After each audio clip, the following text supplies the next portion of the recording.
You're watching CBS 2 News this morning. Now, from Studio 46. Pausing to remember the life and legacy of a president, Washington and the nation saying goodbye to Gerald Ford. 50 days for 50 shots, an emotional demonstration underway outside a Queens police station. And when women watching their weight make you wait on the subways, a surprising source of trouble on the tracks. That story's ahead as well. Good morning and welcome in. I'm Kate Sullivan. And I'm Brendan Keefe. It's Tuesday, January 2nd. John Elliot now has your exclusive forecast from CBS 2 and the Weather Channel. Good morning, John. Good morning, and thank you, Brendan. Good morning, Kate. Hi, everybody. Let's go outside right now and look and see if we can find any 30s. We're going on a little hunt here. We should, oh no, it's 36 in Monticello. Everybody else in the 40s, well above normal, and that trend is going to continue over the next few days. We've got 46 in Central Park. We've got the mid-40s for Long Island, 46 in Bridgeport, pair of 4s in Caldwell, and 43 in Trenton. Here's the drill for your day today, as many of us are back to school and back to work. Now, it is going to be windy this morning. Watch out for the winds, but 49 for an afternoon high with just spectacular clearing skies, lots of sun, and a really crystal clear night tonight. More on your exclusive CBS 2 forecast coming up in a bit, but right now, right back to Brendan and Kate. All right. Thanks so much, John. And a lot of people are heading back to the roads for the first time in a week in some cases. Liz Burke has your Metro traffic check. Good morning. Good morning, Brendan. That's right. Back to work. Here we go. And just a pretty good ride overall. Just a couple of things going on, and that's on the Van Wyck. Look where it is looking good by the Kew Gardens interchange. No problems northbound or southbound in this camera shot. But out of camera range, there is a big accident on the Van Wyck that's southbound, and all lanes are subject to closure after Liberty Avenue. So we'll keep you posted on that one. Over to 495 by Kennedy Boulevard. Looking at a decent ride here in both directions. No complaints so far. Though if you're traveling in Franklin Township, there is some flooding going on, and that is closing down Griggstown Causeway between Belmead, Griggstown Road, and Canal Road. Also, Blackwell's Mills Causeway is shut down between Hillsborough and Franklin Township. Over to the Lincoln Tunnel as we wrap around the Helix, heading into town, no problems. Minor delays across the board for all of your bridges and tunnels. Times Square, a live look here, and we're looking at a very good ride. Quiet so far on this Tuesday morning, and alternate side of the street parking rules are in effect today. Brendan and Kate, back to you. Liz, thank you very much. To our top story right now, it is a national day of mourning. The funeral for America's 38th president will be held today at Washington's National Cathedral. Gerald Ford died last Tuesday at age 93. Inside the Capitol right now, where an endless stream of mourners have come over the past few days to pay their respects. You're taking a live picture right now. Among them, Ford's widow, Betty, and their children. They spent a final few minutes at the flag-draped casket as 3 days of public viewing came to a close yesterday. Also paying their respects, former Mayor Rudy Giuliani and his wife, Judith. Giuliani said he was struck by President Ford's honesty and sense of leadership when he worked in Ford's Justice Department. CBS 2's Chris Raggi has more on today's funeral. My kids, it's a legacy being made here. You know, they get to see this and they get to look back and say, I saw history being made. I was there. Today is a day of mourning, last-minute preparations, and intense security for a funeral that many are calling simple and humble. Thousands lined up, young and old, to file past the flag-draped coffin at the Capitol Rotunda, where the Ford children have actually been greeting visitors. President Bush and the First Lady paid their respects after returning from their Texas ranch. Today's funeral is one which former President Gerald Ford helped arrange and plan with his advisors. There's no fighter jet flyover in the skies above the Capitol, and there's no horse-drawn caisson. And at times, the sounds of the University of Michigan fight song are heard instead of Hail to the Chief. But make no mistake, the eyes of the nation are on Washington, and the world's leaders are here to say goodbye to the 38th president. CBS News' Harry Smith was online paying respects as well. This is about paying respects to a more common man who, you know, I think a lot of people feel really did work for the common good. Folks from the New York area have braved the rain and the unbelievable police presence to be a part of this 6-day ceremony honoring the former president. We thought it was a great opportunity to introduce the children to how special it is for a life of service, public service, and the way that the nation pays its respect to a former president like Gerald Ford. It's just nice to really experience the history of, you know, a president going into the rotunda and paying your respects. I think it's very interesting, the whole history and presidents and things like that. That was Chris Raggi reporting from Washington. Delivering eulogies at today's funeral for Gerald Ford, President George W. Bush, Henry Kissinger, and the former president's son, Jack Ford. That funeral service gets underway at 10:30 at the National Cathedral in Northwest Washington. Then the body will be flown to Grand Rapids, Michigan, where it will lie in repose at the Gerald R. Ford Presidential Library and Museum starting at 2:15. At 1 p.m. tomorrow, there will be a private service in Grand Rapids. And finally, the burial service will be at 3 p.m. at the Gerald R. Ford Presidential Museum. CBS News will bring today's funeral service to you live. Katie Couric will anchor special coverage, from Washington beginning at 10 a.m. To other news this morning, a man police are calling a person of interest in a murder in a salon slang in Orange County is in custody this morning. Acting on a tip, cops picked up a man in the Bronx last night, but not without trouble. A detective was attacked by a dog, which was shot and killed. The person of interest was taken to Middletown, where he is being questioned about the New Year's Eve murder of salon owner Fermina Nunez. Nunez had kept her salon open late as a favor to customers when a robber burst in, took cash, and shot her. This morning, the mother of Sean Bell is keeping a constant vigil outside a Queens precinct house. Valerie Bell says she is protesting the lack of indictments in her son's shooting death. CBS 2's Pablo Guzman is live in Jamaica with the details. Good morning. Good morning. We are diagonally opposite the 103rd precinct in Jamaica, Queens. Yesterday, as you said, the spot behind me is where Valerie Bell, joined by friends and other family, said that they will start the first of what will be 50 days of vigil. 50 days, obviously, for 50 shots. According to the New York Sun newspaper, Valerie Bell and about 40 supporters began a quiet vigil early yesterday morning outside the 103rd precinct in Queens. This, she told the paper, to try and get justice for her son, Sean Bell, whom the world now identifies as the man killed when police fired 50 shots at him and his friends inside a car. He was murdered unjustly, so we're standing here 50 days representing the 50 shots that came at his car, and we believe that God is going to have justice served to the police officers that were involved in this crime. Meanwhile, the New York Times reported Sunday that Paul Headley, an officer who fired once at the car, was questioned last Wednesday by investigators for the Queens DA. He answered questions for about 2 hours without getting immunity or any promise of favors down the road, according to the paper. A lawyer for the undercover detective who fired first has said his client will also be interviewed without an offer of immunity and is willing to go before the grand jury. CBS 2 News has learned that grand jury, in fact, should begin its work this week. Now, obviously, there will be people taking turns here at this vigil scene, but there will be a news conference, we're told, at 10 a.m. this morning. From Jamaica, Queens, Pablo Guzman, CBS 2 News. And this morning, Governor Spitzer, the man Sean Bell's family is appealing to, is already making some big changes up in Albany. Governor Spitzer was greeted by former Governor Pataki yesterday when he arrived at his public swearing-in ceremony. But while things seemed warm on the surface during his speech, the new governor took aim at his predecessor and the political climate in Albany. New York has slept through much of the past decade while the rest of the world has passed us by. We must change the ethics of Albany and end the politics of cynicism and division in our state. The man credited with cleaning up Wall Street as state attorney general has now banned from his staff anyone there accepting gifts from lobbyists and barred them from using state cars or equipment for personal business. Governor Spitzer's next big task will be to choose a replacement for Alan Hevesy, the state comptroller who resigned in a scandal over his wife's personal use of a state car and driver.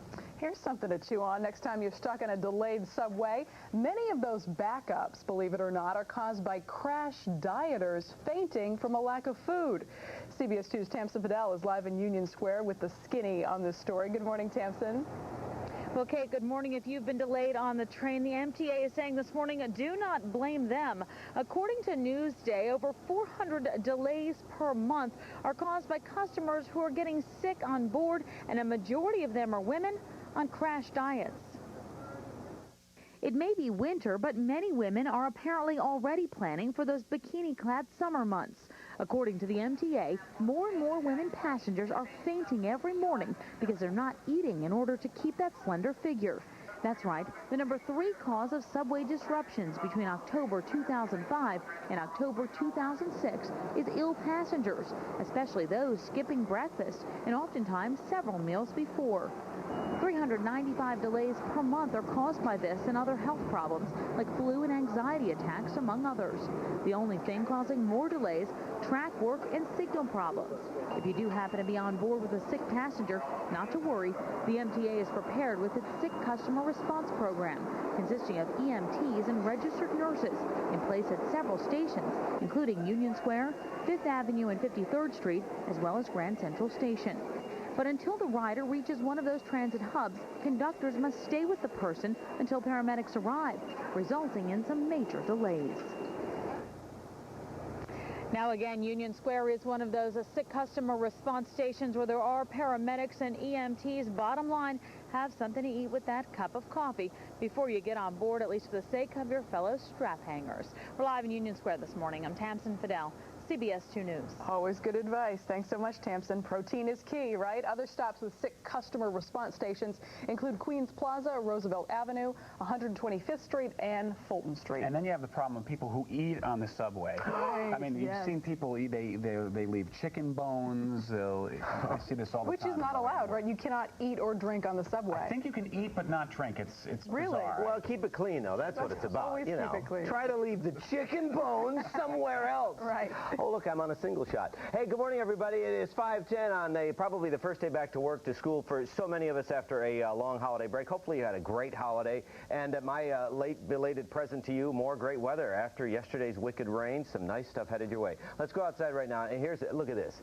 Like diamonds, like jewels shining in the night. The rain yesterday, again, as always, cleaning out the atmosphere and just leaving us with just a gorgeous view of the skyline. Outside right now, it is 45 degrees. And as you can see, backed up there by the live shot, clear skies, but we do have some gusty winds. The winds out of the west, 15 to 22 miles an hour, and wind will be the hallmark of your morning definitely today. Winds are definitely going to be a factor today and into tonight, but they should decrease in magnitude throughout the course of the day. So let's break it down for you, show you what's going on. The normal high this time of year, 39. Today, 10 degrees warmer. Tomorrow, possibly 15 degrees warmer. Normal low is 27. Sun's up at 7:20, and the sun sets at 4:40. But you know the calculus here. Coolest hour of the day headed our way over the next few days. And look, I've already made my first mistake. The exclusive 5-day forecast from CBS 2 and the Weather Channel calls for those warmer temperatures into Thursday up to 56. Slight chance of rain on Friday. Saturday into Sunday, we are looking at maybe some showers, but nothing like we saw yesterday. Yesterday, not imagining this, some folks in Connecticut where we had the flood advisories in excess of 2 inches of rain. New Jersey, a lot of locations in excess of 1.5 inches. Lynbrook, New York, 1.42. LaGuardia, 1.33. Yesterday, at one time, we had 90-minute delays at the local airport, so it was really a mess. Your weather headlines: cool and windy start to the week, but then mild temperatures return tomorrow. No real cool down in sight, not getting anywhere near those normal highs that we would expect this time of the year. In fact, a lot of our temperatures outside right now above normal as far as your afternoon highs this time of the year. We're looking at temperatures in the mid-40s from parts of New Jersey, Staten Island, and then out into Long Island as well. So we are going to see some big changes. Still a little bit of spin in the atmosphere, still some wraparound moisture, a little bit of snow to the north, but there's just too much warm air on the way. High pressure today is going to serve two functions. It's going to kick up those winds. You see the wind there, kind of a chill in the wind, but then watch out for the warm air headed your way. So we've got mild conditions and some real nice sunshine headed your way over the next few days as well. Sunny and windy, cool today, 49. Boy, that's just going to keep going up and up and up. Tonight, clear and cold. Watch out for that. Still some winds out of the north and west as the winds give way to this warm air, and then we are going to see nicer conditions. Plenty of sunshine and mild tomorrow. Now let's try it again, shall we? From CBS 2 on the Weather Channel. Look, it's the button that goes all the way to the 5-day forecast, and you get two. We're talking about this weekend already, and that little chance of rain Friday into Saturday giving way to, again, just more temperatures staying above normal. So I'll have a clicker review during the next break, and then we'll be back. Is that like the Wii? Can you do like... It is, and I've thrown it out the window a few times, and I've got some kind of injury there, but we'll get that. John, it took you 11 minutes to make your first mistake. It usually takes me 30 seconds. Yeah, it usually takes me 30 seconds. Great job. Thank you very much. It'll be your last, we know as well. So thanks, John. Welcome to the team. New year and a new deuces. Any resolutions? Me? Yes. Not to make 11 mistakes in the next 11 minutes. That's my resolution. We got some football to talk about. The Giants and Jets both getting ready for some difficult games ahead. The improbable season continues. The Jets are in the playoffs, but game one is a tough one. Gang Green will be at New England Sunday at 1. Coach Eric Mangini will be facing his former team and his former mentor, Bill Belichick. The Pats took the first meeting in week 2. The Jets figured them out 8 weeks later. Coach Mangini sounds focused. Every game for us has been extremely significant, and we had to win those games to get to this point. It's a one-game season, and you need to win that game in order to move forward. Every week it gets bigger and bigger. First playoff game this gets the Patriots. They won a Super Bowl, 3 of the last 4 years. Just fortunate enough to be in this situation. The Giants somehow are in the playoffs as well, and they too will face a familiar foe, the Eagles. That game is Sunday at 4:30 in Philadelphia. The two teams met twice this season. They split in game 1. Eli Manning led a fourth-quarter comeback that resulted in an overtime victory. In game 2, Eli Manning was absolutely awful. A pair of interceptions, including this one that was returned to the house by Trent Cole. The Giants are 6.5-point underdogs. So both the Jets and Giants in the postseason. We shall see what happens. Tough games for both of them. All right. I'm not optimistic. Not optimistic. But you are optimistic about what, 2007? Oh, it's going to be a great year. Yes, It's going to be a great is. sports year. That's right. All right. Thank you very much, Jesus. Time now, 5:15. A city police officer at the center of a family tragedy. Also ahead, searching for clues after a star cornerback is killed. But what happened just before a football player's limo was riddled with bullets? When animals attack, a young snake handler gets the scare of her life and an incentive for a career change. And Britney's toxic start to 2007, what she says really happened after the clock struck midnight.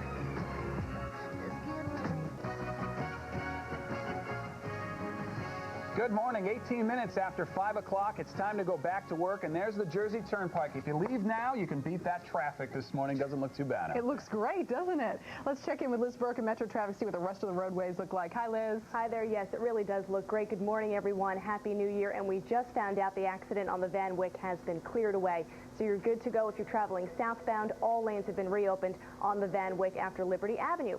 Over to the Jackie Robinson Parkway, a decent ride here as well. You're looking good in both directions, and so far so good. If you take the Grand Central Parkway, we're looking good. Also the LIE, no problem so far on this Tuesday morning. Over to the Belt Parkway, taking it outside by Kennedy Airport, a good ride through Queens and then through Brooklyn. No problems westbound or eastbound. Taking it over to one of our Hudson River crossings, the Lincoln Tunnel at the tolls. Overnight construction now out of the way. We do have some flooding, though, in Franklin Township in New Jersey. The Greekstown Causeway is shut down between Bellmead, Greekstown Road, and also the area of Canal Road because of that flooding. And also Blackwell's Mills Causeway is also closed between Franklin Township and Hillsborough. So we'll keep you posted there. Alternate side of the street parking rules are in effect today. Brendan and Kate, back to you. Liz, thank you very much. This morning, police in Denver are searching for suspects in a deadly drive-by shooting that killed Broncos player Darren Williams. The cornerback died and 2 other people were wounded when their white stretch Hummer limousine was sprayed with at least a dozen bullets. Police say it happened after a dispute at a nearby nightclub. Teammates, both present and past, are simply in shock. It kind of hurts me, you know what I'm saying, because I always looked up to him. I played 2 years with him, and then, we always kept in touch. Once he went to the league for his rookie year, and he was always telling me, just keep your head up. Investigators don't think Williams was the target. They're looking for a white Chevy Suburban or Tahoe with tinted windows. Before the shooting, Williams and the others were at a club that was hosting a birthday party for Denver Nuggets player Kenyon Martin. It was supposed to be just another snake presentation at a Florida aquarium, but it turned into a snake scare New Year's Eve weekend when a Burmese python went on the attack. 18-year-old Allison Kobianchi was about to show an audience the 14-foot snake. Suddenly, the python bit her hand, wrapped itself around her waist, and began pulling her into its cage.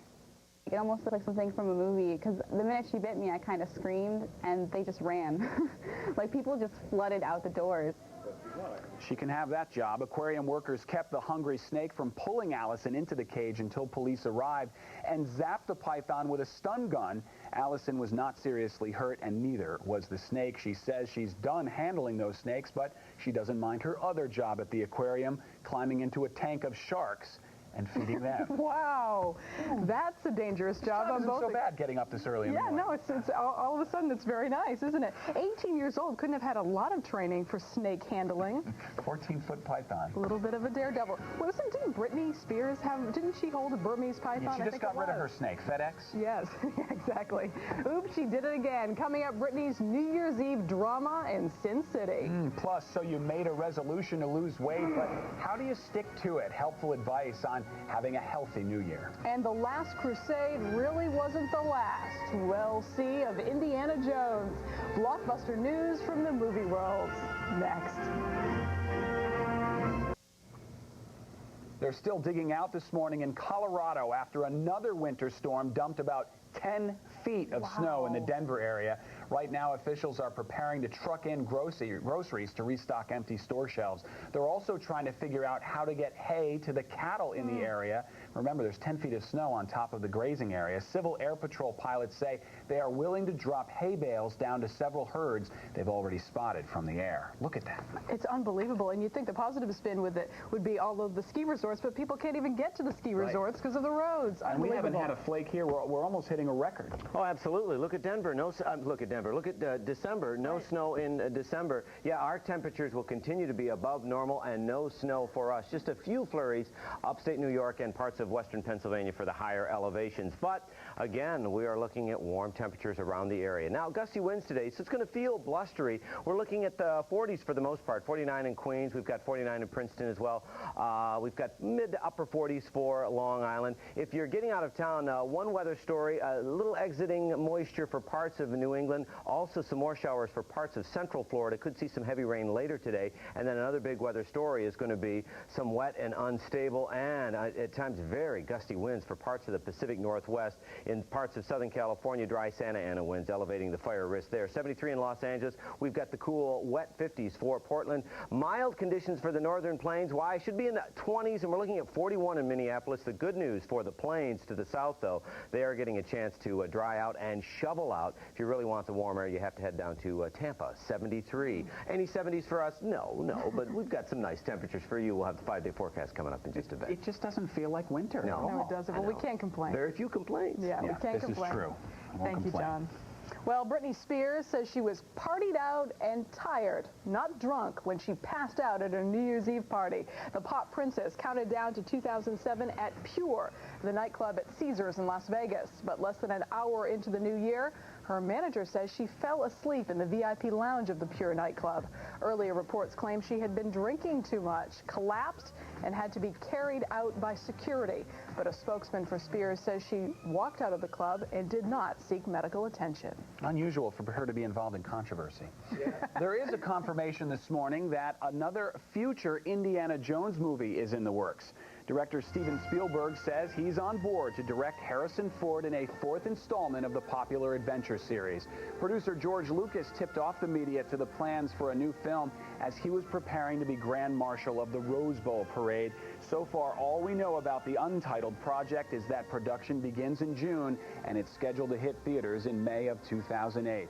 The first three movies, Raiders of the Lost Ark, Indiana Jones and the Temple of Doom, and of course, Indiana Jones and the Last Crusade, have grossed more than $1 billion worldwide. We'll look forward to that one. Absolutely. Just the music takes me back, doesn't it? Gets you excited. Yeah. Time now, 5:27. He led the nation through some tough times. Now the nation is saying thank you. Take a live look now inside the Capitol Rotunda at the flag-draped casket of Gerald Ford today. The casket will be moved so Washington and the world can say goodbye. We have complete coverage next.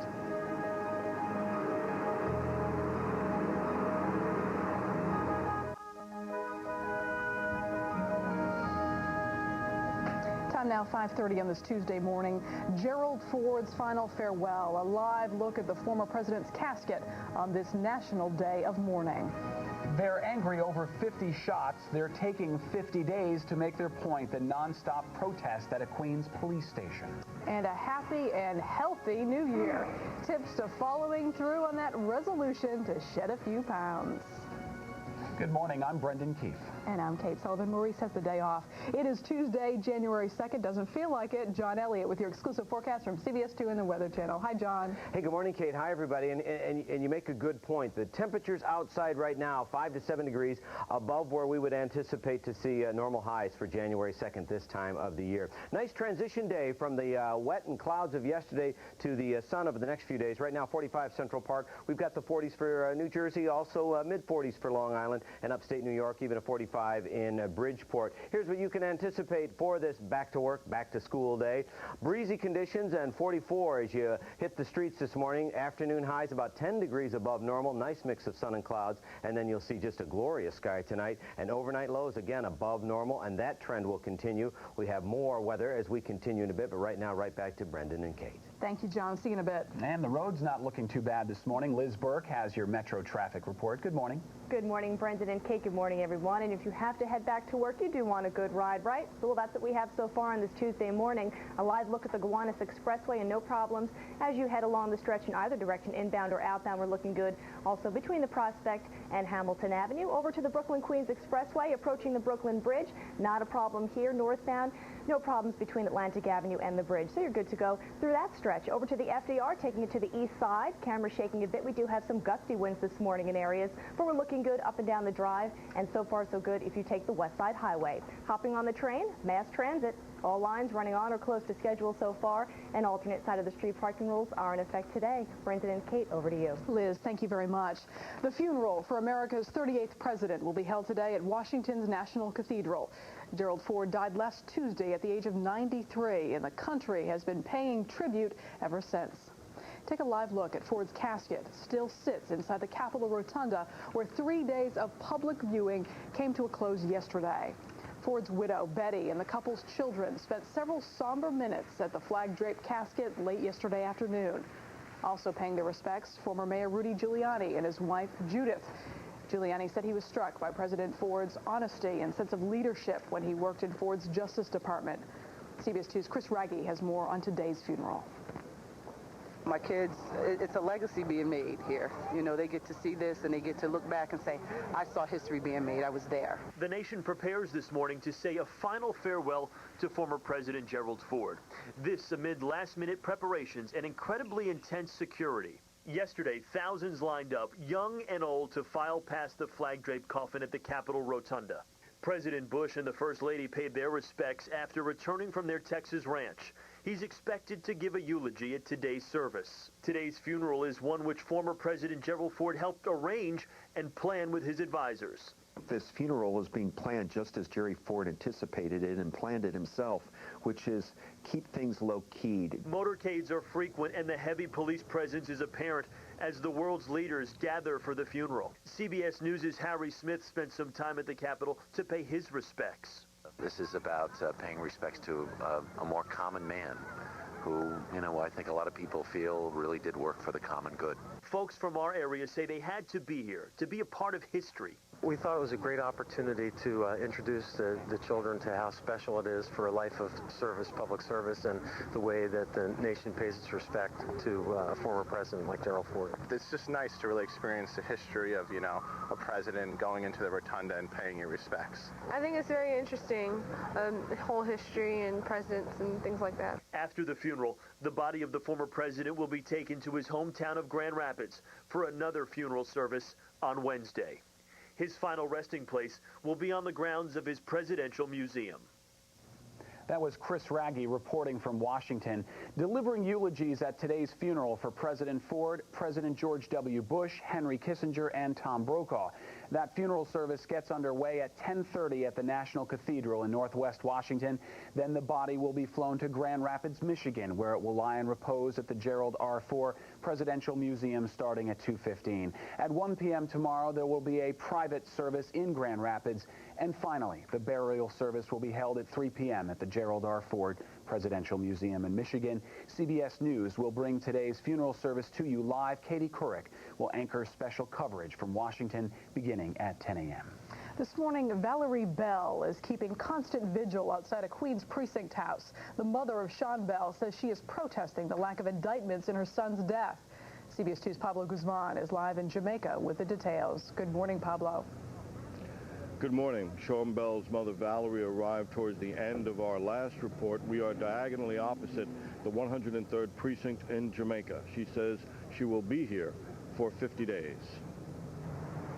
According to the New York Sun newspaper, Valerie Bell and about 40 supporters began a quiet vigil early yesterday morning outside the 103rd Precinct in Queens. This, she told the paper, to try and get justice for her son, Sean Bell, whom the world now identifies as the man killed when police fired 50 shots at him and his friends inside a car. We call on for this 50-day vigil for 24 hours, and it's going to go forth because it's in Jesus' name. And in my heart, ever since it's happened, I just knew it was nothing but God that's just keeping me up for this to go forth. Meanwhile, the New York Times reported Sunday that Paul Headley, an officer who fired once at the car, was questioned last Wednesday by investigators for the Queens DA. He answered questions for about 2 hours without getting immunity or any promise of favors down the road, according to the paper.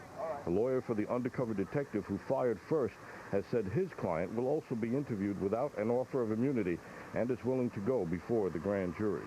As a mother, your pain is unlike most other people's, but, 50 days. It's cold now. It's going to get colder. It might rain. It might snow. We're going to be out here. We're going to be out here. We know how to keep warm. We have to go to work every day, go through the rain, the snow, the storm. We're going to be out here. I asked her if she was doing this because some group urged her to do it. This really seems to be spontaneous on her part. She says if other mothers are so moved, then they can join her, but she's not calling for any groups to come out and do anything along those lines. And whoever comes out, she says she would like them to be peaceful. CBS 2 News has learned that the grand jury should be starting its work this week. From Jamaica, Queens, Pablo Guzman, CBS 2 News.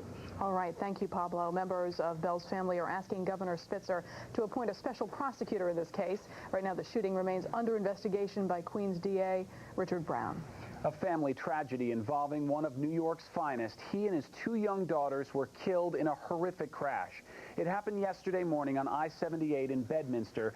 39-year-old housing police officer Louis Caspierre and his daughters, 9-year-old Ashley and 4-year-old Arabella Cassidy, were all killed when their SUV went off the road into a wooded area. Pierre's mother and sisters say he died just after celebrating the New Year with them. Oh, I don't know how I'm going to deal with this. I don't know how I'm going to live without him. Oh, yeah, because he's like the head of the family. At the time of the crash, Officer Pierre was driving to Philadelphia to visit his oldest daughter. New Jersey state troopers aren't sure about what caused the crash. They're asking anyone who may have witnessed Officer Pierre's accident to call the Somerville Barracks at 908-725-0107. Other stories now to update you on at 5:39. A man police call a person of interest in the Middletown murder is picked up in the Bronx. Acting on a tip, cops moved in on an apartment in the Bronx River neighborhood last night, but not without trouble. A detective was attacked by a dog, which was shot and killed. The person of interest is now in Middletown, where he is being questioned about the New Year's Eve murder of salon owner Fermina Nunez. He is just beginning his second day as New York's governor, but Elliot Spitzer has already signed 5 executive orders, some dealing with ethical guidelines for state workers. At the public swearing-in ceremony yesterday, Spitzer said New York has, quote, slept through most of the past decade, unquote. And if you're sick of subway delays, blame sick strap hangers. That is the word from the MTA, which says nearly 400 delays a month are caused by queasy commuters. Many, according to transit officials, are women fainting because of low-calorie diets. I checked the facts, by the way. According to the MTA, you can bring food on board, but you can't have an open container of any liquid. You can bring food on board, but can you eat it? You can't, right. Well, that's the big question, I guess. Because you can transport food, is what you're saying. Right. But you can't ingest the food. Can I transport it in my stomach, officer? I don't know. There's got to be a scan for that. You can actually get a ticket for having an open container. Well, you know, and there's because people concerned about slippage and falling. You know, and with yesterday's wet rain at the subway stations, always worried about that. But today with the wind just blowing out everything, I mean, it's going to dry everything out, so you should see some nice dry pavement. Well, let's go get a snack and then get you on that subway station. So, you know, you're not going to faint. We don't want anybody fainting. We want everybody arriving safe and with a nice full tummy, because we've got some nice weather for you to enjoy over the next few days. Yesterday's rain giving way to kind of a transitional day today. Clear skies right now, Central Park, 45 degrees, but the winds, a factor, winds out of the west, 15 but gusting to 22. And that's being played out all around the area. We are going to see winds for a good part of the day, winds decreasing for your Tuesday night. That guy didn't even know he was on TV. He walked right, had no idea. Now we have to write him a check. Normal high 39. We're going to be 10 degrees above that today and even warmer over the next few days. Normal low 27, not in the 20s.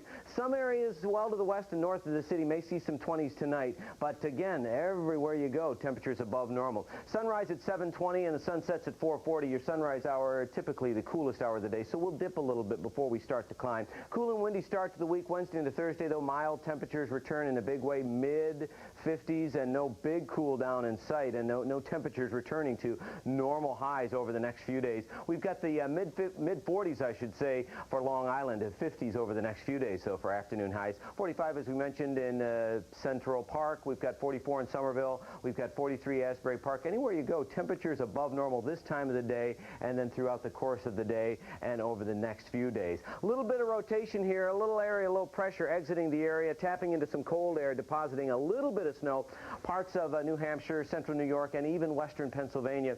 But we are going to see a transitional day with some nice sun, and over the next few days, we are going to see some warm conditions. Your exclusive 5-day forecast from CBS 2 and the Weather Channel, looking at 49 for a high today, but then we add 5 degrees to that for your Wednesday and Thursday. It looks like right now, Thursday is going to be the warmest day of the week. We're going to put a chance of rain in the forecast for your Friday, about a 50% chance of rain. I do want to add, though, we aren't anticipating that kind of heavy rain that we saw yesterday, so Friday just kind of a little bit of a hiccup. Saturday, though, into Sunday, temperatures staying above normal in the mid-50s, and for the weekend into the first part of next week, we're staying well above normal as well, with a nice mix of sun and clouds. Almost 60 on Saturday. Where are my shorts? Say it ain't so. All Welcome right. to the morning team. Thank Great you. to have you here. Hey, I'd kiss you if I could. Would you really? Yeah, I would. Okay. That's Great coming to up. have Stay you. with us. Great to have you. Thanks so much, John. Time now, 5:42. Bad bosses. Coming up, what a new study says about the people in charge. Not ours, though. We love them.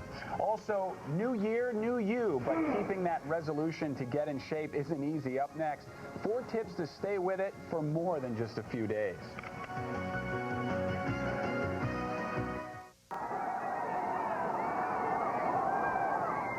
Look at them go. About 200 people joined the 80 members of the Polar Bear Club of Coney Island for their annual New Year's dip in the, look at them, oh my goodness, in the frigid Atlantic Ocean, living it up.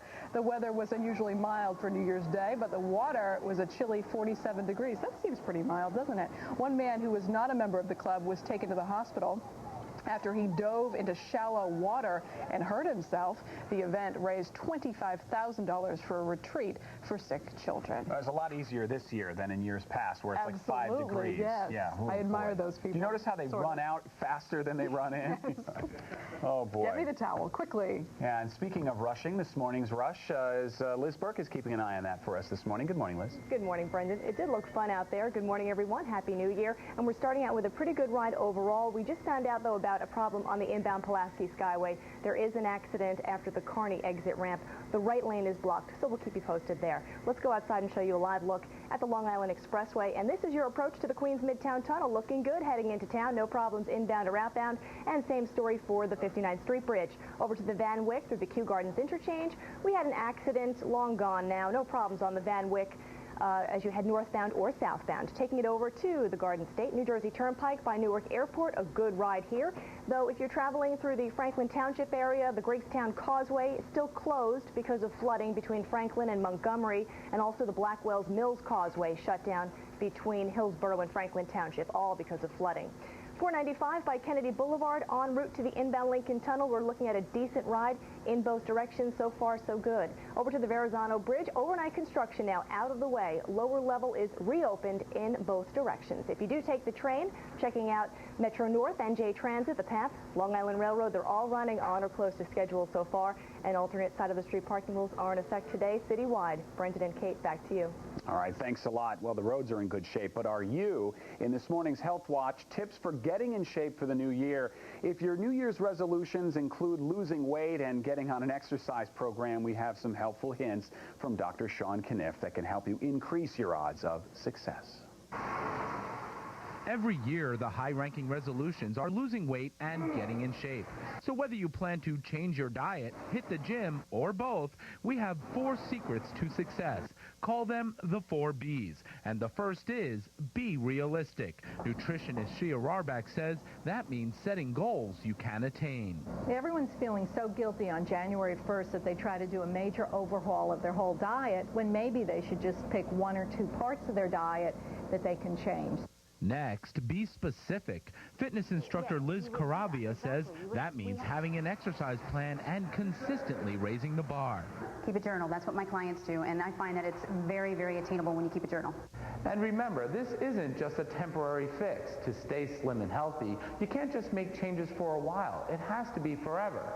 So our third B is be consistent. These are not goals for New Year's or for January. These are goals to make you healthier. And if you slip up, don't get down about it. It only means you're human. That's why it's important to be forgiving. If you slip up, don't give up. There are going to be slip-ups, and it's okay, because look at the big picture, and the big picture is better health throughout the year. New Year's resolutions usually don't last very long. Most people give up. But hopefully, if you follow the 4 Bs, you'll be on the road to success. Dr. Sean Kniff, CBS News. Doctors recommend exercise, such as brisk walking, at least 30 minutes a day, several days a week, as a good place to start your weight loss program. Coming up on 11 minutes before 6, we'll be right back.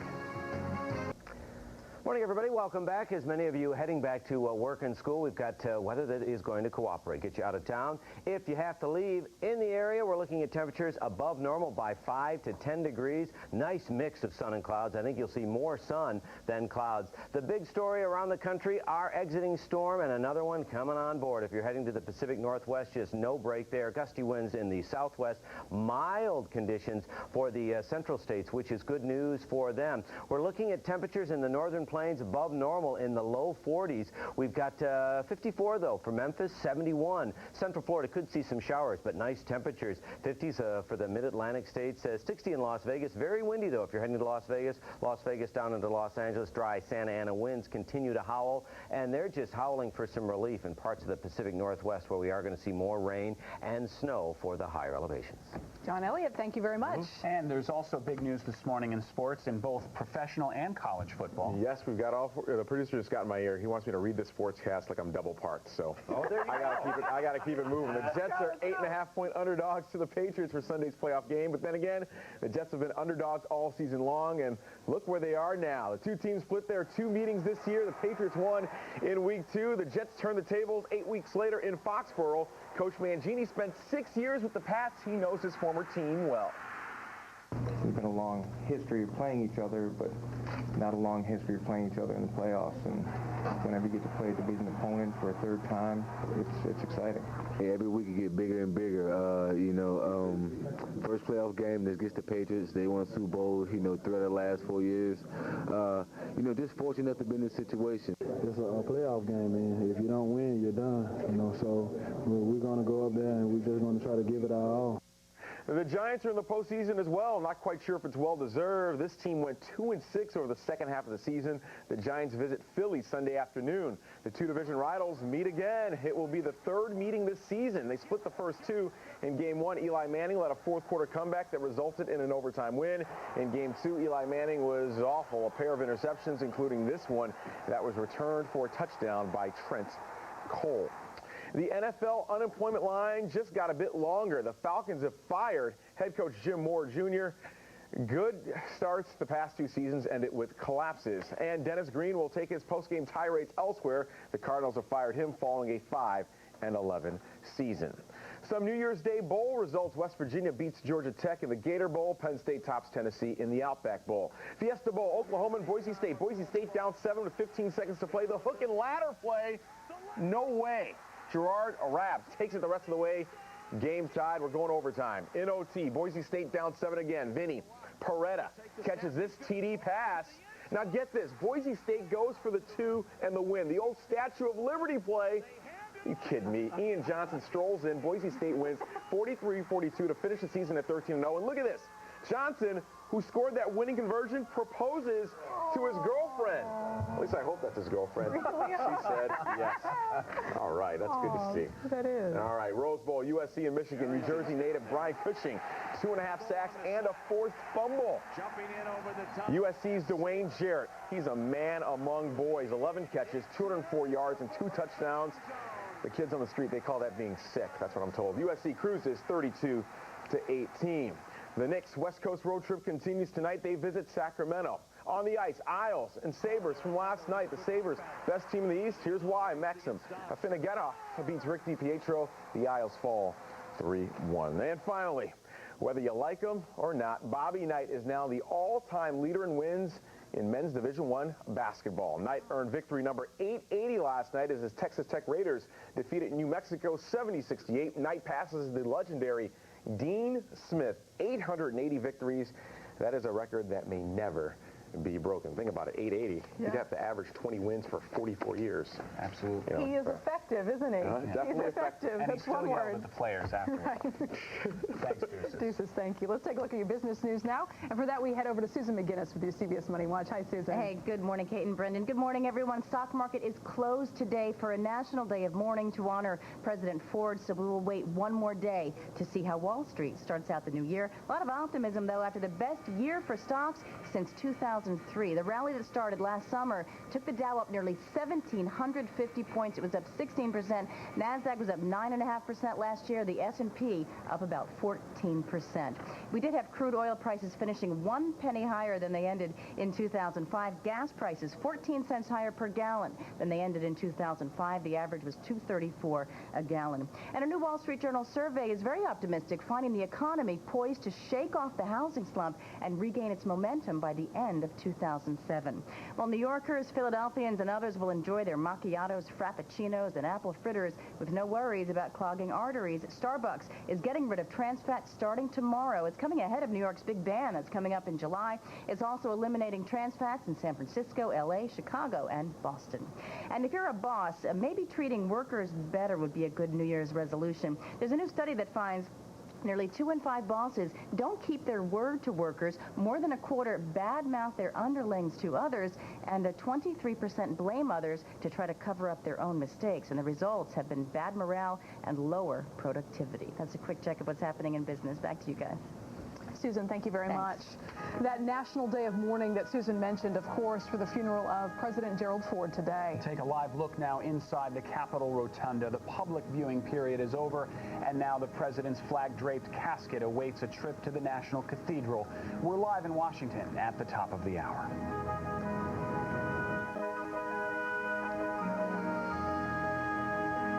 Right now, at just shy of 6 o'clock, personal tributes from those who followed in his footsteps and those who knew him best. Today, President Ford will leave Washington for the last time. More than a month after the Sean Bell shooting, a quiet vigil today led by his own mother. He had a little garden that he called that he would water. Plus, why a U.S. military nurse says in some ways Saddam Hussein was a big softie. That story's ahead. Good morning and welcome in. I'm Kate Sullivan. And I'm Brendan Keefe, in for Maurice Dubois. First, we want to welcome the newest member of our morning team, John Elliot. He's getting us started with your exclusive forecast from CBS 2 and the Weather Channel. Hey, John. Hey, appreciate that, Brendan. Good morning to you. Good morning, Kate. Hi, everybody. We have got some more great weather headed your way today and over the next few days.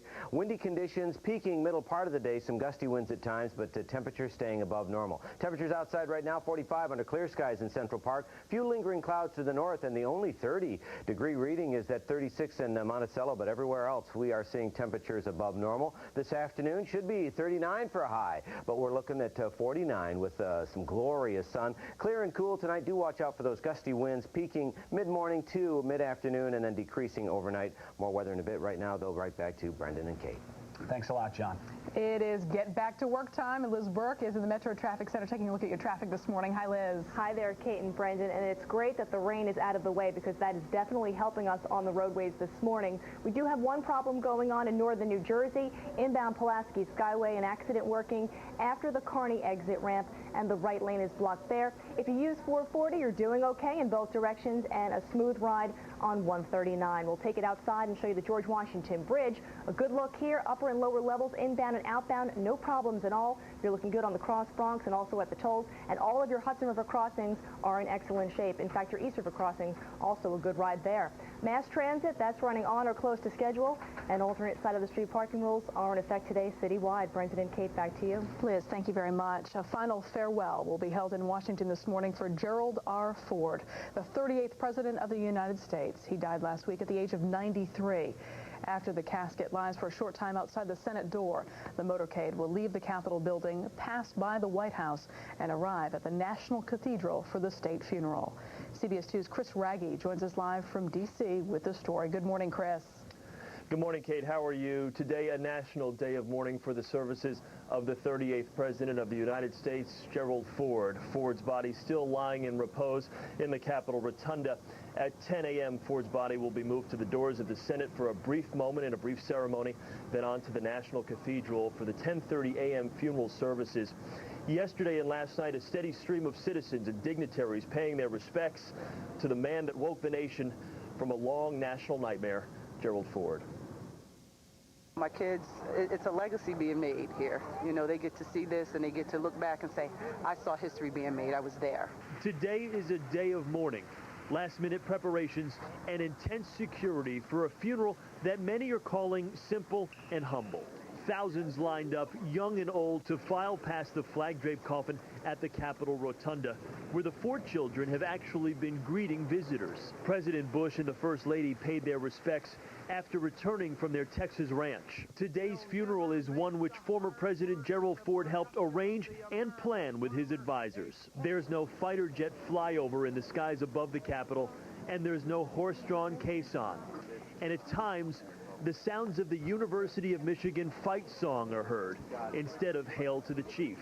But make no mistake, the eyes of the nation are on Washington, and the world's leaders are here to say goodbye to the 38th president. CBS News' Harry Smith was online paying respects as well. This is about paying respects to a more common man who, I think a lot of people feel really did work for the common good.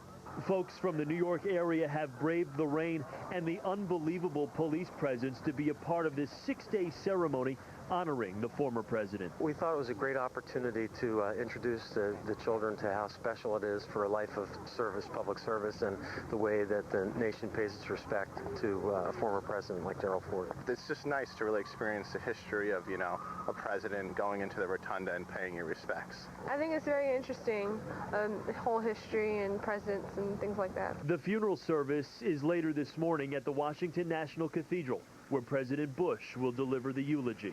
Then the body of the former president will be taken to his hometown of Grand Rapids for another funeral service on Wednesday. President Ford's final resting place will be on the grounds of the Presidential Museum that bears his name. At today's service, President Bush will eulogize President Ford along with President Bush Sr., Tom Brokaw, and Henry Kissinger. Immediately following the funeral service today, Ford's body will make its way to Andrews Air Force Base en route to his final resting place in Grand Rapids, Michigan, his hometown. Live in Washington, D.C., I'm Chris Raggi.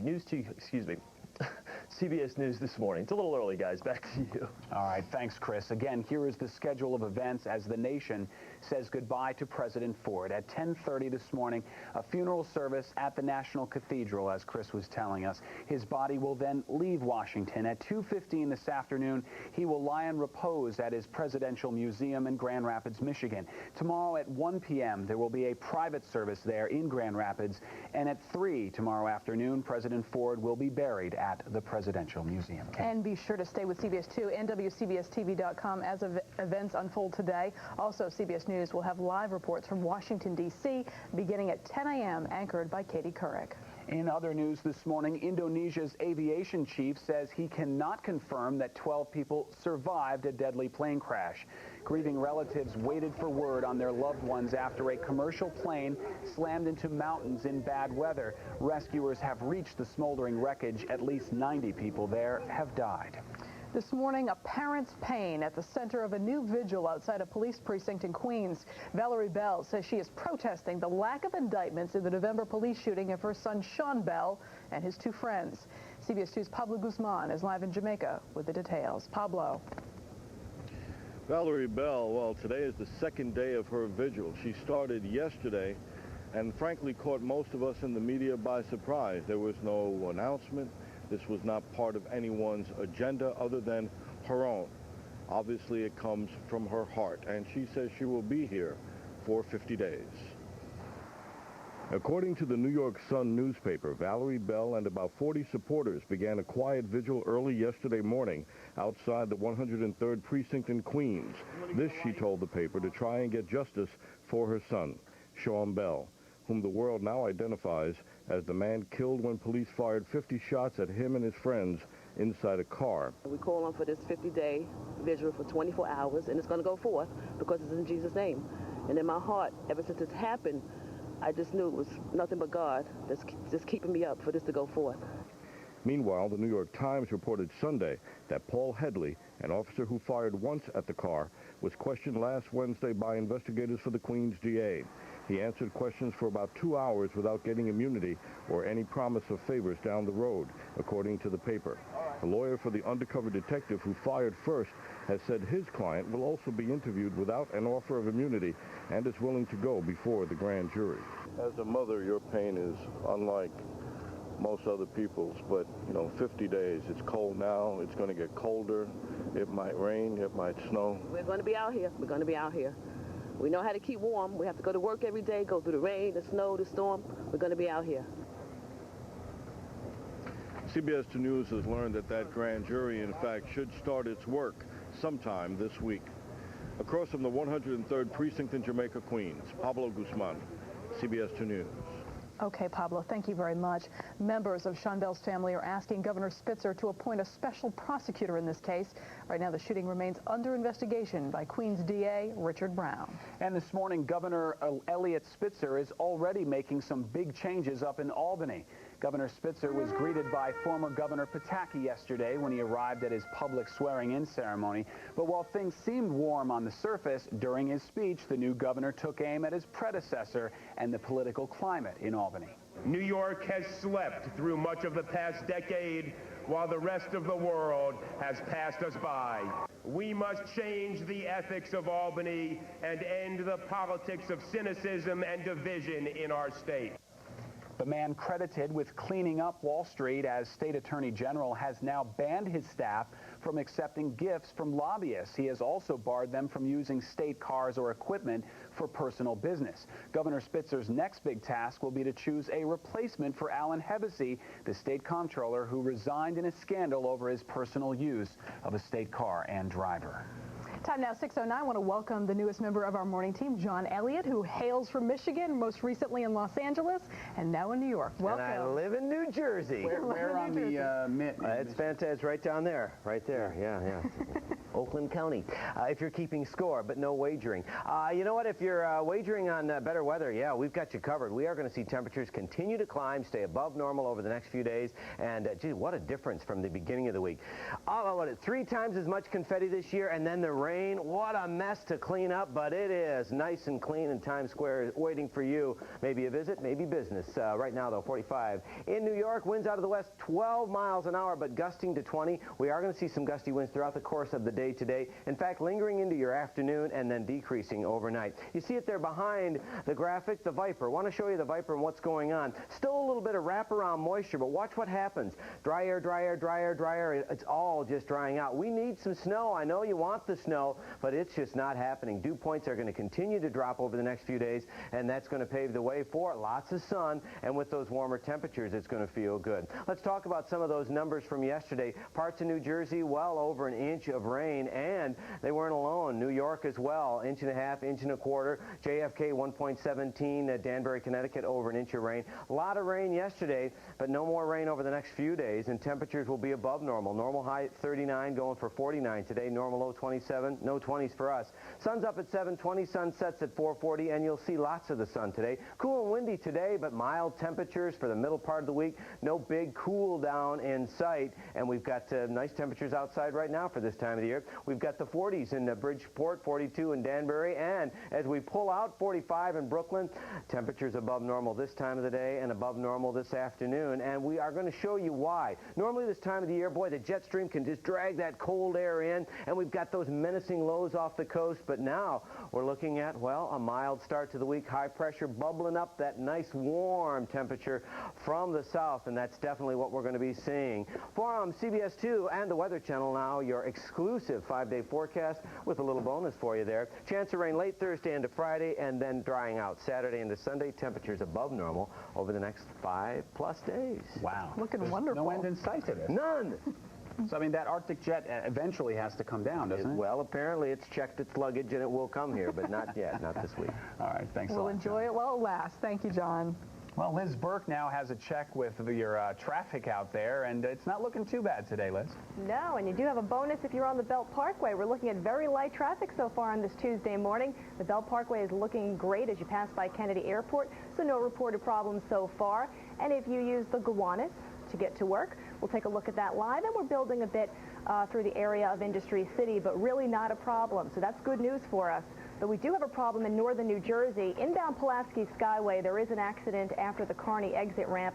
The right lane is blocked, and we do see a long delay now. That delay goes back across the span. So we'll keep you posted on that one. 21 is moving well, New Jersey Turnpike. You're doing okay in both directions. Watch for some flooding in central New Jersey. That means the Griggstown Causeway is still closed between Franklin and Montgomery, and also the Blackwells Mills Causeway is closed between Hillsborough and Franklin Township. Your trains are running on or close to schedule, looking good as far as Metro North, NJ Transit, the PATH, LIRR, all running on or close to schedule, and alternate side of the street parking rules are in effect. Brendan and Kate, back to you. All right, thanks, Liz. Time now, 6:13. Let's get a quick check on the day's top stories in sports, and Jets and Giants getting ready for the playoffs. Both of them getting ready at this hour. They better be, because both of them have difficult games. The improbable season continues. The Jets are in the playoffs, but game one is a tough one. Gang Green will be at New England Sunday at 1. Coach Eric Mangini, who spent 6 years with the Patriots, will be facing his former team and his former mentor, Bill Belichick. The Pats took the first meeting in week 2. The Jets finally figured them out 8 weeks later. Coach Mangini sounds focused. Every game for us has been extremely significant, and we had to win those games to get to this point. It's a one-game season, and you need to win that game in order to move forward. Every week you get bigger and bigger. First playoff game against the Patriots, they won Super Bowl, throughout the last 4 years. Just fortunate enough to be in this situation. The Giants somehow are in the postseason as well, and they too will face a familiar foe, the Eagles. That game is Sunday at 4:30 in Philly. The two teams met twice this season. They split in game one. Eli Manning led a furious fourth-quarter comeback that resulted in an overtime victory. In game two, Eli Manning was a different Eli Manning. He was awful. A pair of interceptions, including this one that was returned to the house by Trent Cole. The Giants are 6.5-point underdogs. As for the Jets, they are 8.5-point dogs. But one thing going in favor of both teams, the last 3 or 4 games of the season were all pressure cooker games. They're like playoff type games, so might be peaking, hopefully, at the right time. Okay, we'll see. Thank you, Jesus. Appreciate it. And still to come this morning, blaming subway delays not on the MTA, but the riders themselves. A new study provides a surprising link. We'll have that for you at 6:30. But first, a football star gunned down in cold blood. This morning, what police have already confirmed, and something specific they are hoping to find. And remembering a president. A live look now from Washington as President Gerald R. Ford lies in state in the Capitol Rotunda. The funeral now just a few hours away. We'll be right back.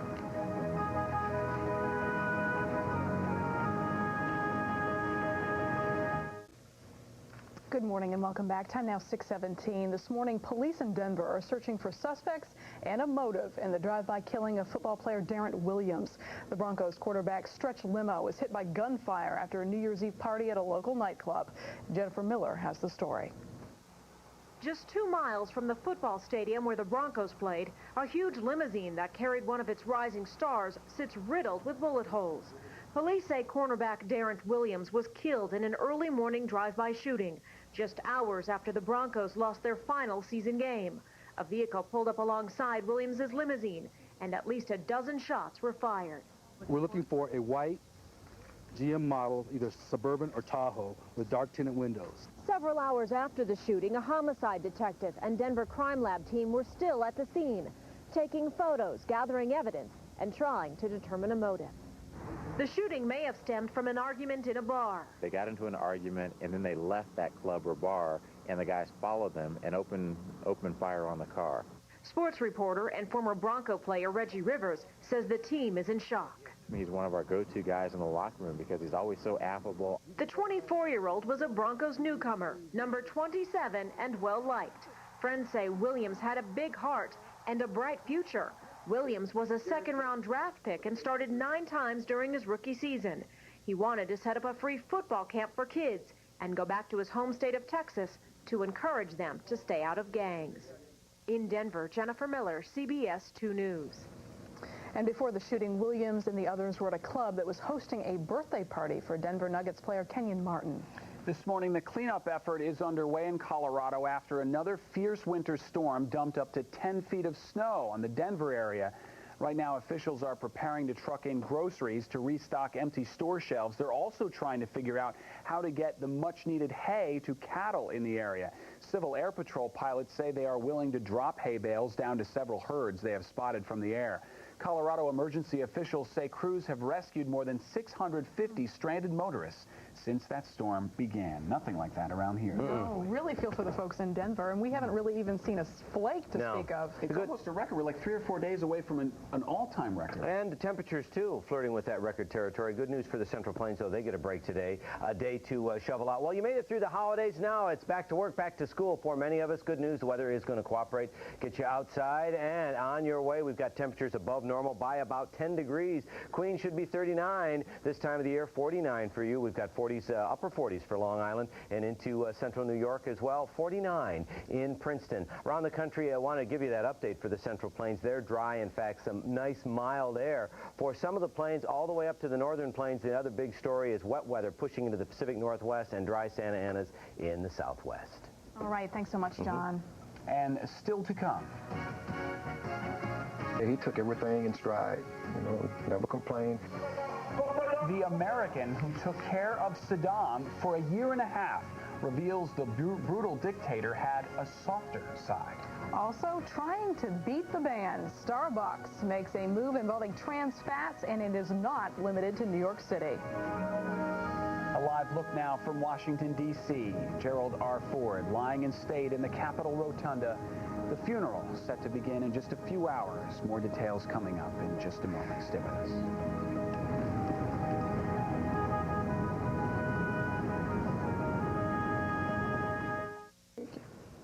Good morning and welcome back. Time now 6:24. We know he waged wars and carried out genocide, but did you know that Saddam Hussein liked to feed the birds with crusts of bread he saved from his meals?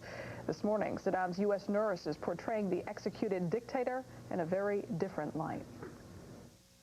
The world has known Saddam Hussein in life and in death, but now a different side of the dictator is revealed. Never complained, and if he did have a complaint, it was legitimate. Master Sergeant Robert Ellis is the American nurse who cared for the captured Saddam from January 2004 to August 2005. He says Saddam wrote poetry and liked the outdoors. There was a yard out back where he could walk around. He had a little recreation yard that he could walk around in. He had a little garden that he would water, but it was just some weeds. Saddam shared with Ellis happier times when his children were young, how he told them bedtime stories, and how he would give his daughter half a Tums when she complained of a stomach ache. Ellis said that when he told Saddam he had to leave for America because his brother was dying, Saddam hugged him and said he would be his brother. Sometimes the conversation was serious, like when Saddam asked Ellis why the U.S. invaded Iraq in the first place. He said, laws here are fair. He said, they didn't find anything.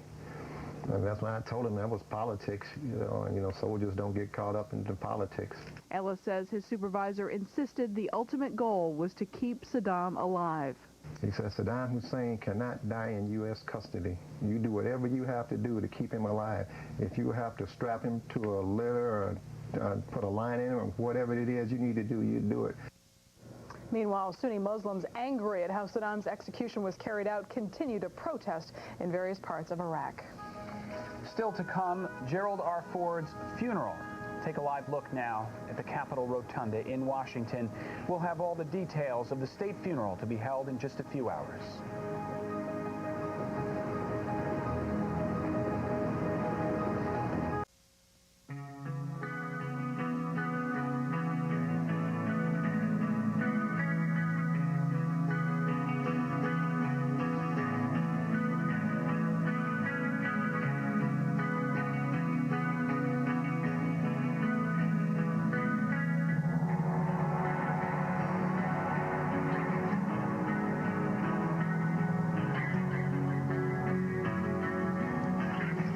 Today, America's emotional goodbye to Gerald Ford. In 4 hours, funeral services will be held at the National Cathedral.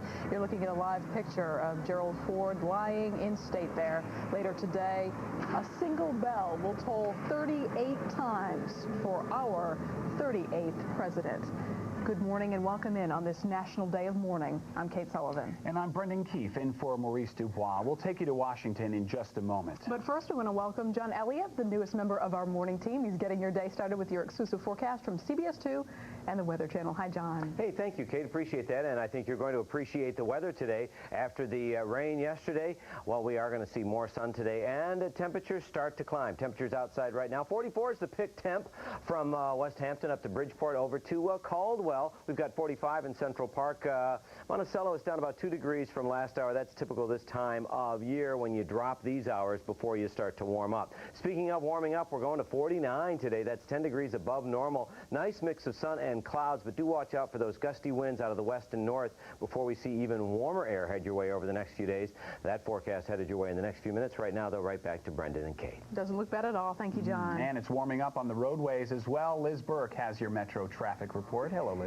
Hi there, Brendan and Kate. Back to work, back to school. Here we go, and we are getting a little bit busy on the roads now. We do have a delay on the inbound Pulaski Skyway. The accident is out of the way after the Kearney ramp, but we do see a long stretch of delay across the span, so watch out for that backup. In Westchester, you have on the southbound Springbrook Parkway right after Route 100, the right lane blocked with a stalled vehicle there. Out on Long Island, watch for a crash on the westbound side of the Southern State Parkway between exits 29 and 28. Troopers are on the scene, and we do have a slow go. That accident is on the shoulder. We'll take it outside and show you the Queensboro Bridge, and we're looking good inbound and outbound. No problems for the Queens Midtown Tunnel either. If you do take the train, checking out Metro North, NJ Transit, the PATH, Long Island Railroad, they're all running on or close to schedule so far. The Holland Tunnel is now looking at about a 10-minute wait as you head inbound. The rest of your Hudson River crossings are looking good. Alternate side parking rules are in effect. Brendan and Kate.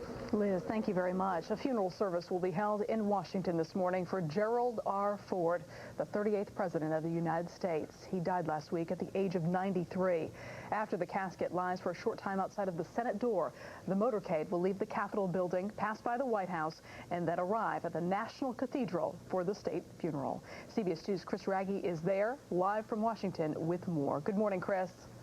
Kate, good morning. Yes, preparing for a big day here in our nation's capital. Gerald Ford, the accidental president, a man who never sought the office of the presidency, but in his brief 2+ years at the Oval Office, most feel he had a profound effect on a nation in turmoil. Ford's body still lying in state in the Capitol Rotunda at this time. Today's funeral service scheduled, like you mentioned, for 10:30 a.m. Yesterday and last night, people from all over, of all ages, paying their final respects. My kids, it's a legacy being made here. You know, they get to see this and they get to look back and say, I saw history being made. I was there. The nation prepares this morning to say a final farewell to former President Gerald Ford. This amid last-minute preparations and incredibly intense security. Yesterday, thousands lined up, young and old, to file past the flag-draped coffin at the Capitol Rotunda. President Bush and the First Lady paid their respects after returning from their Texas ranch. He's expected to give a eulogy at today's service. Today's funeral is one which former President Gerald Ford helped arrange and plan with his advisors. This funeral is being planned just as Jerry Ford anticipated it and planned it himself, which is keep things low-keyed. Motorcades are frequent and the heavy police presence is apparent as the world's leaders gather for the funeral. CBS News' Harry Smith spent some time at the Capitol to pay his respects. This is about paying respects to a more common man who, I think a lot of people feel really did work for the common good. folks from our area say they had to be here, to be a part of history. We thought it was a great opportunity to introduce the children to how special it is for a life of service, public service, and the way that the nation pays its respect to a former president like Gerald Ford. It's just nice to really experience the history of, you know, a president going into the rotunda and paying your respects. I think it's very interesting, the whole history and presidents and things like that. After the funeral, the body of the former president will be taken to his hometown of Grand Rapids for another funeral service on Wednesday. His final resting place will be on the grounds of his presidential museum.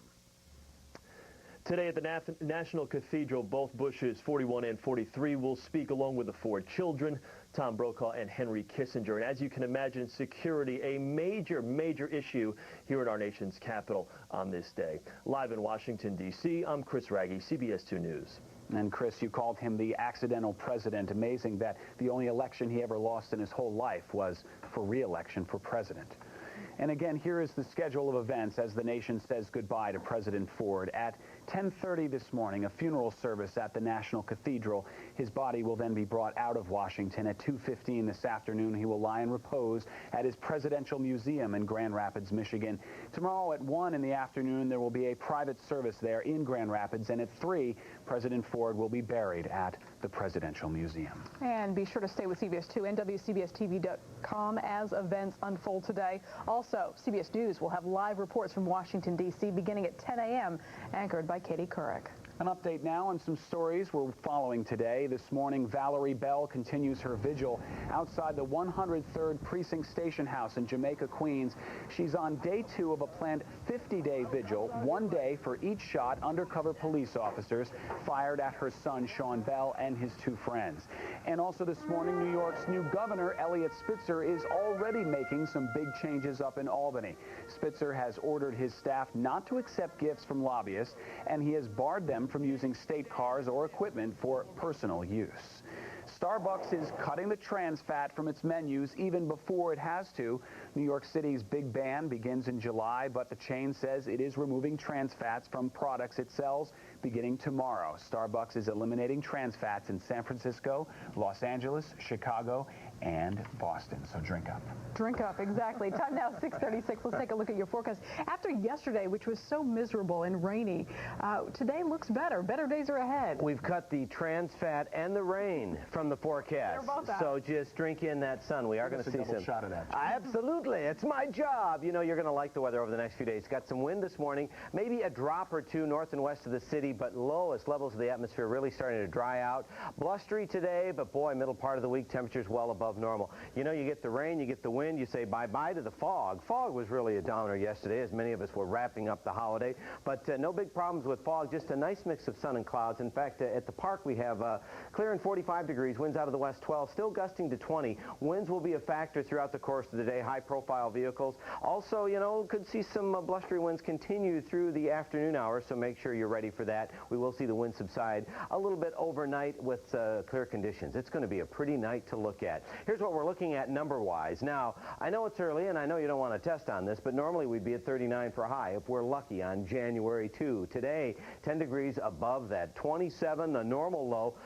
Really hard-pressed to find any 20s over the next few days. Maybe, again, to the north and west, higher elevations dealing with some temperatures closer to normal, but a lot of folks above normal. Sun's up, 7:20. Sun sets at 4:40. You should see nice bit of sun today and even more sun for your Wednesday and Thursday. Cool and windy today. Mild temperatures return by tomorrow. No cool down in sight. And in fact, it's going to be a record setter. The last time we saw snow this late, I think the day was January 6th. So we've got the 50s in the forecast all the way through the weekend. So we are going to see some records as far as that snow goes for downtown and Central Park. Temperatures around the area real quickly. We've got the mid-40s, 45 in Newark. We've got 44 in Stratfield and 42 in East Hampton. Temperatures above normal now and definitely this afternoon and over the next few days as well. Today probably the coolest day over the next few days. Still a little bit of spin in the atmosphere, some wraparound moisture. That's why maybe a drop or 2, a little bit of snow to the north and west, but things drying out, and we are going to say bye-bye to the cool as we watch this area of high pressure bring in the winds now,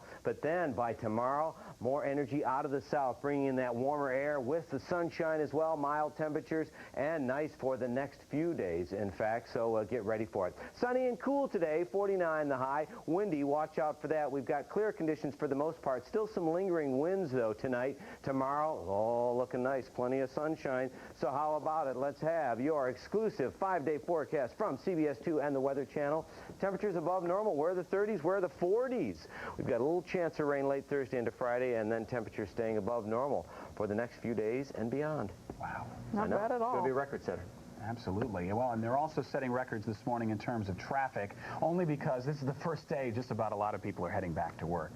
Liz Burke is in the traffic center with that. Hello, Liz. Hello, Brenton. And we did have a reprieve for a while, but now we start to see some delays on the area roadways, especially on the Southern State Parkway out on Long Island, westbound side, dealing with an accident between exits 29 and 28. That's on the left shoulder, and the ride is slow. Eastbound, you're doing okay. In northern New Jersey, we have some debris on the roadway on Route 15 southbound. After Blue Heron Road, the right lane is closed there, and you are slow on that inbound Pulaski Skyway approaching the Kearney ramp, and that's after an earlier accident that was cleared. Let's take a look at the Lincoln Tunnel as you head into the city. We're looking at about a 15 to 20-minute wait as you head further into the tolls. George Washington Bridge, now that's up to 15 minutes, heavier on that inbound upper level, and if you take the Holland Tunnel, also a 15-minute delay from both approaches.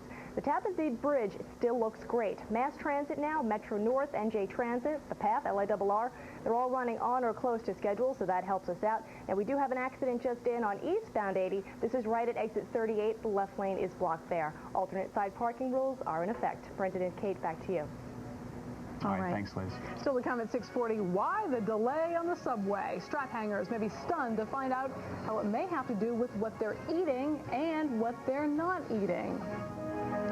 And remembering the 38th President of the United States, Gerald R. Ford. The funeral will be held today, and a single bell will toll 38 times in his honor. The details on the funeral coming up next. Good morning and welcome in. Time now 6:42. This morning, the MTA says strap hangers trying to lose weight are causing fellow passengers to wait longer for subways. CBS 2's Tamsin Fidel is live in Union Square with this story. Good morning, Tamsin. Well, Kate, good morning. If you are delayed on your way to work when you take the train, the MTA is saying don't blame them. About 400 people per month are getting sick once they get on board, and a majority are women who are on crash diets. It may be winter, but many women are apparently already planning for those bikini-clad summer months. According to the MTA, more and more women passengers are fainting every morning because they're not eating in order to keep that slender figure. That's right, the number 3 cause of subway disruptions between October 2005 and October 2006 is ill passengers, especially those skipping breakfast and oftentimes several meals before. 395 delays per month are caused by this and other health problems like flu and anxiety attacks, among others. The only thing causing more delays, track work and signal problems. I do eat in the morning. I think it's better for you. It helps you get through the day more faster, especially for school. Yeah, so breakfast is good. If they're thin and they're on the run all the time, they need to eat breakfast. I don't think that's true. Not at all. You don't? No. What do you think? I think the delays are because the trains are just messed up. That's MTA. What do you expect? If you do happen to be on board with a sick passenger, not to worry. The MTA is prepared with its Sick Customer Response Program, consisting of EMTs and registered nurses in place at several stations, including Union Square, 5th Avenue and 53rd Street, as well as Grand Central Station. But until the rider reaches one of those transit hubs, conductors must stay with the person until paramedics arrive, resulting in some major delays. Now, Union Square is again one of those sick customer response stations. Bottom line, have something to eat with that cup of coffee, at least for the sake of your fellow strap hangers each morning. We're live in Union Square. I'm Tamsin Fidel, CBS 2 News. Even a granola bar will hold you over. Thanks so much, Tamsin. Other stops with sick customer response stations includes Queens Plaza, Roosevelt Avenue, 125th Street, and Fulton Street. Financial markets are closed today, so Wall Streeters are off. But for many Americans, it is back to work and a lying, sneaking boss. That's right. According to a new survey, bad bosses are all too common, leading to poor morale. Florida State University asked 700 people how they were treated by the boss. Nearly 40% said their supervisor did not keep promises. Nearly 25% say the boss invaded their privacy. Great news to start 2007 with, right? You're My saying goodness. somebody could be listening to our conversation right now? It's very possible. Our boss is definitely listening to it, and based upon our performance, he'll decide whether or not we're back tomorrow morning. I better keep this clean. Yeah, let's talk Jets and Giants quickly, okay? Coming up in sports, we'll hear from Jets coach Eric Mangini about Sunday's playoff game, plus a wild Fiesta Bowl between Oklahoma and Boise State, a couple of trick plays. Sports coming up next.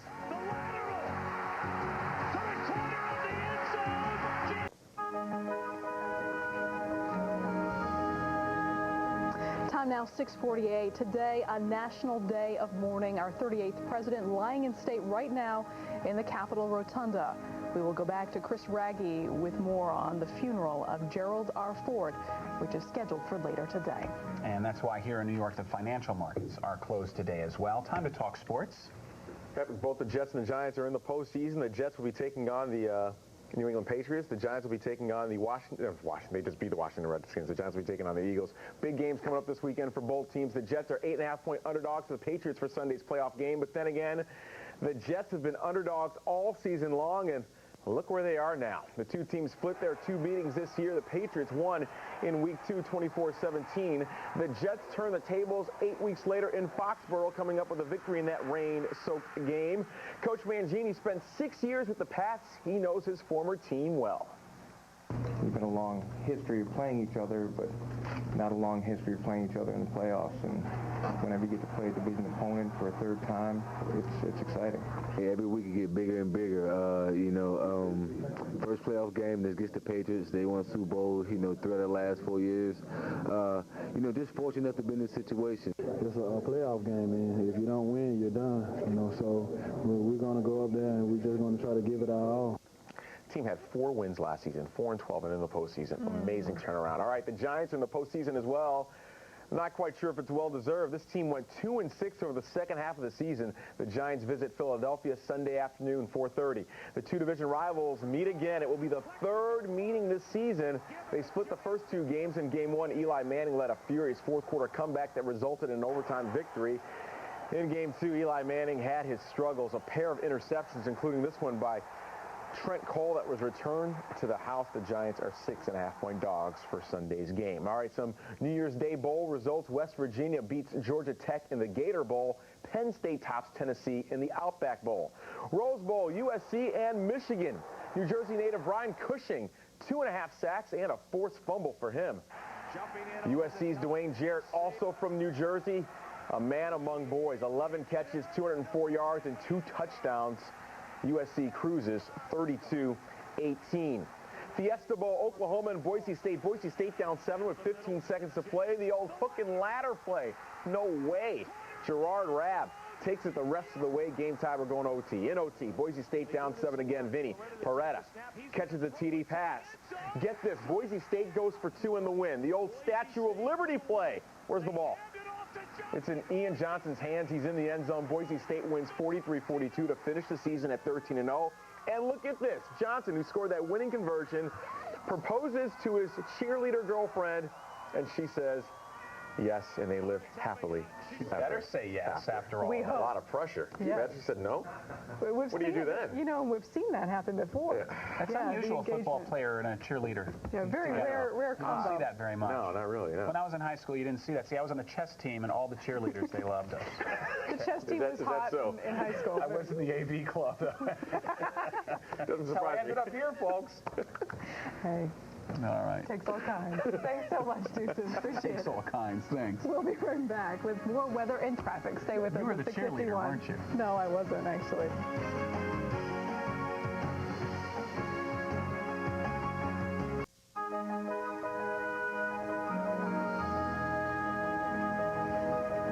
Time now 6:54. Good morning and welcome back. It is a national day of mourning today. Federal offices across the country are closed, as well as the stock market. Our 38th president there lying in state at the Capitol Rotunda. And a big focus for us this morning and also on the early show. Let's check in with Hannah Storm live in Washington, D.C. Hannah. Happy New Year, Brendan, and to you too, Kate. Coming up this morning on the early show, we are here for special coverage of President Gerald Ford's funeral service this morning here in Washington at the National Cathedral. President Bush and the 3 living former presidents are going to be among those paying their final respects. And we're going to be speaking with a number of people, including the Ford family's pastor, the Reverend Robert Surton. He delivers the homily today. Also, Harry has a very interesting chat with Senator Bob Dole, who, as you know, ran for vice president with Ford back in 1976. And former CBS News correspondent Phil Jones, who covered the Ford White House, is going to talk about the exclusive interview that he did with Ford that could not be aired until after his death.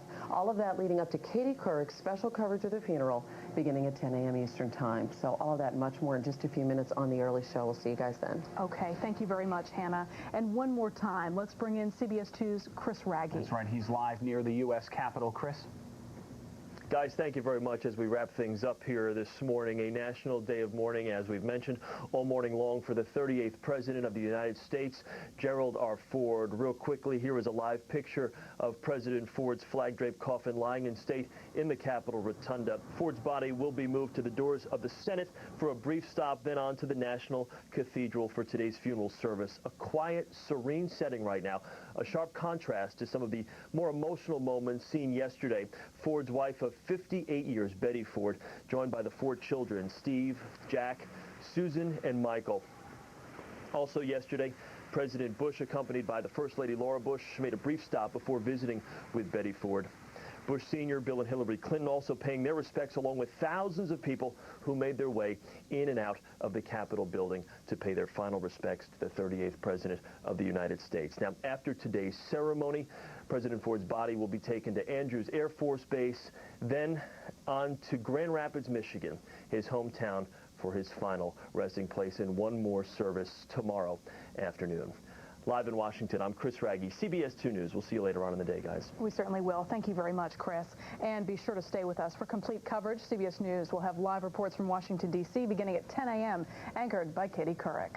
And let's get a check of your weather now with the newest member of the morning team, John Elliot. Good to see you again, John. Welcome. Great to be here. Happy to be here. Weather in the capital today is going to cooperate, and weather locally is going to be nice as well. We are going to see temperatures above normal. Temperatures outside right now about 5 degrees higher than they should be this afternoon. 45 in Central Park. We've got 40s almost everywhere. Tonight, similar repeat. We'll see temperatures in the 40s before we start to warm things up for your Wednesday into Thursday with those highs in the mid-50s. A little bit of wraparound moisture still to deal with, maybe a drop or two north and west of the city, but lowest levels of the atmosphere drying out. So some of this, you see it on the radar, but it disappears before it hits your car or your shoes or the backyard. So this is what we're looking at over the next few days. Blustery winds today, so kind of a blustery day with those temperatures above normal, but still feeling cool. Wednesday into Thursday, mid-50s, spring-like. Thursday, just feeling fabulous. Thursday night into Friday, another little system bubbles up from the south, so we may see some more rain. Won't be as much rain as we saw just yesterday. Then Saturday into Sunday into Monday, temperatures staying above normal, so we are going to set some records as far as the arrival of any snow in Central Park. So get used to it, get out the sunscreen, and enjoy. So those rain showers we saw on the radar, that's Virga? That is Virga, not Vega. Oh, right. Virga, as it evaporates before it hits the lowest levels right before where we see it on our glasses. Right. Well, what's Vega then? Well, it's a Chevrolet product, and we're not allowed to talk about it. Right. Thanks very much, John. A lot of people heading to work for the first time in a long time. Let's head over to Liz Burke in the Metro Traffic Center, see what the roadways are looking like. Hi, Liz. Oh, yes. Hi, Kate. Happy New Year, everyone. And we are getting very busy this morning, especially on the Williamsburg Bridge. We just found out about a disabled car on the Williamsburg Bridge. This is Manhattan bound. The right lane is blocked on the inner roadway before the Brooklyn Tower. So Brooklyn bound, you're doing okay. Manhattan bound is where we have the problem. You're doing just fine on the Brooklyn Bridge as well as the Manhattan Bridge if you want to opt for one of those. Over to the Belt Parkway, slowing down now. Westbound delays between Rockaway Boulevard and Lefferts Boulevard. Watch out for that. Out east on Long Island, we still have trooper activity on the Southern State Parkway. That's causing delays westbound on the Southern State between exits 29 and 28. That trooper activity is on the shoulder. Checking out your Hudson River crossings, getting into New York City, looking at the inbound Lincoln, we're looking at about a 20-minute delay. George Washington Bridge, looking at that live, about 10 minutes at the tolls, a little bit better on the lower level than the upper level. The Holland is looking at a 15-minute wait. That's heavier. Tappan Zee traffic is building now Westchester bound. Your trains are running on or close to schedule. Alternate side is in effect. Brendan and Kate, back to you. All right, thanks a lot, Liz. Glad to have you with us today. We will have another check for you on news, traffic, and weather in just 25 minutes. And you can watch CBS 2 News wherever you are for live streaming of the CBS 2 News at noon, 5, 6, and go to our website at WCBS-TV.com. Thanks for watching. For John, Deuces, Liz, and the entire CBS News team, I'm Brendan Keefe in for Maurice Dubois. And I'm Kate Sullivan. The early show is straight ahead. Have a great Tuesday.